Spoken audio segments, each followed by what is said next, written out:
Today I want to correct you on a story that you were taught. You were told that clowning began in Europe, a nice little European tradition.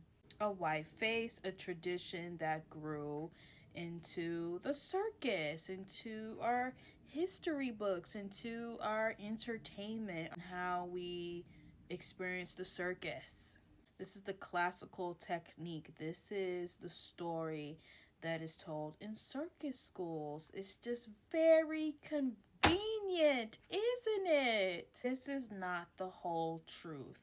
Across Africa, across the Americas, across the indigenous nations, we're doing complex, purposeful work with clowning. Wow, like that's such a crazy thing, right? I thought clowning was just ha ha, make fun of you. No, it's actually purposeful work that goes into this. This is long before the circus tent was even a thing.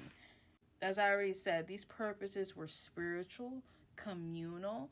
This was actually used as a tool. And of course, humor was added into this. But it wasn't just for laughs. This is for social correction, for teaching, and for survival.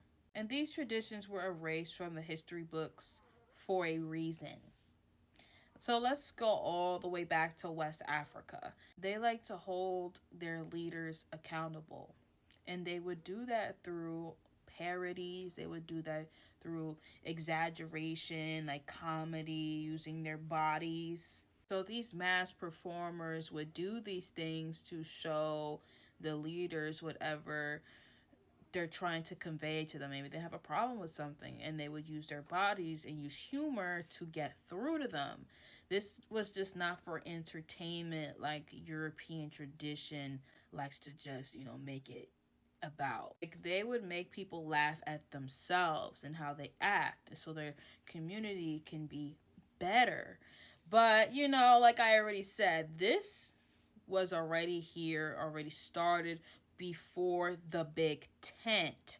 So, pretty much European tradition took this from West Africa and said, we're going to just make it about jokes. And that's what they did.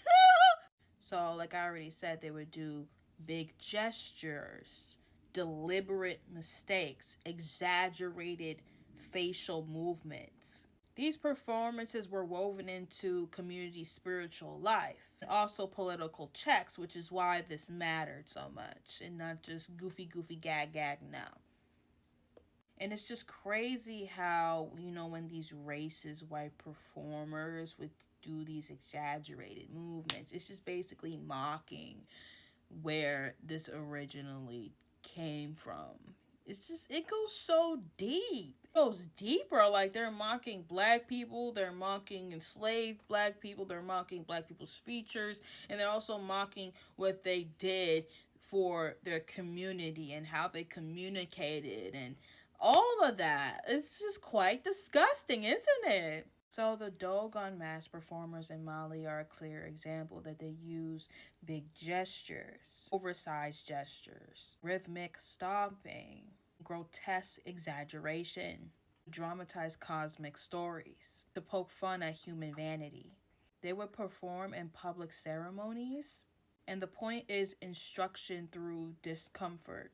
The Yoruba ceremonies in Nigeria and Benin feature masked performers who would parody the powerful and use comedic behaviors to uphold social values. So they would combine satire, music, and physicality, and which we can all find in modern clowning.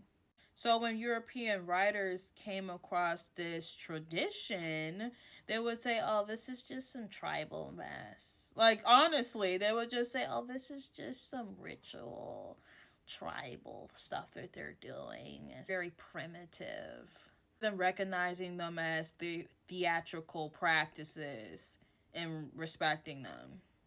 They dismissed it by even just erasing it in general. No one even knows what the fuck I'm even talking about. This is how bad they did not care. They're saying this is too black. This is very black. Let's just erase this and then make ours theatrical and matter in a very whitewashed way though. So, yeah. Okay, so they like to call it folklore, so that's just weird. So let's even look at indigenous North America. So the Pueblo communities In the Southwest, related nations have ritual clowns who are central to the community life.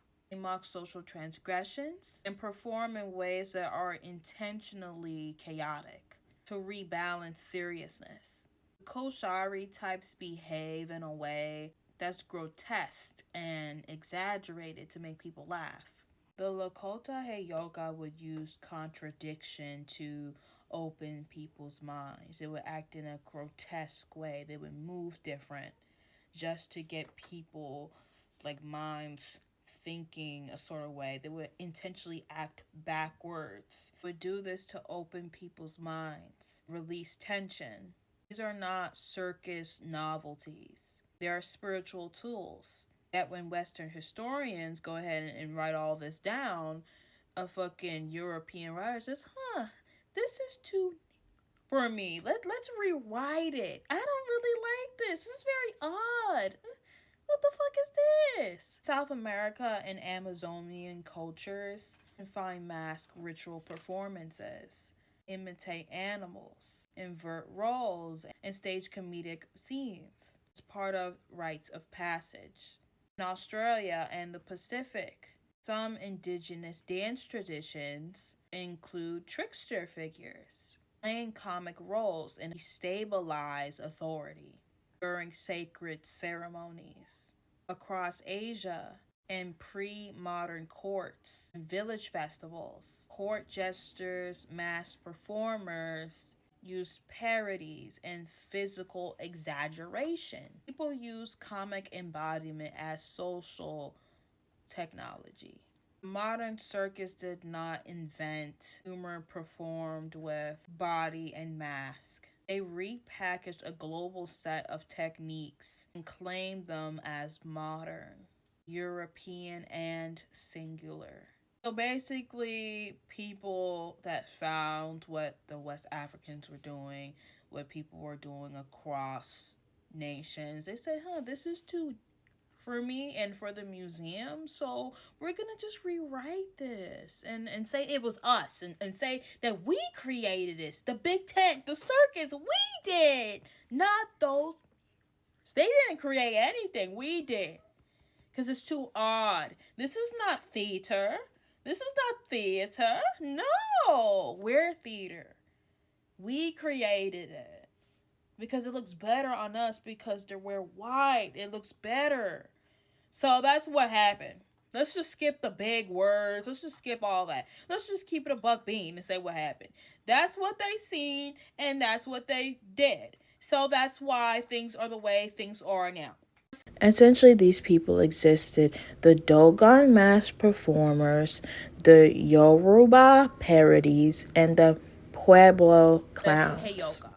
And they love to say the white face clown created everything. It starts with the white face clown, blah, blah. No, it don't. No, it don't. No, it don't. It don't start with that. It's lies because they thought this shit was too for them. So they said this starts with the white face clown, and they edited everything into certain ways and certain manners just to erase the black face. That's just really what this is. This is the cold hard truth, and we're not gonna get all sweet and big wordy on here just to tell you what it is. They didn't like that this was black. They didn't like it, so they erased it. That's what this is. All right. That's pretty much all I have to share for right now. I'm gonna double back with another video, so stay tuned, subscribe. You want to hear another video from me, and yeah, if you want any spell work from me in love, healing, banishment, check my website out, the Cosmic Blackbird. I have spells for like $200 and lower. So yeah, thank you guys for watching. Bye.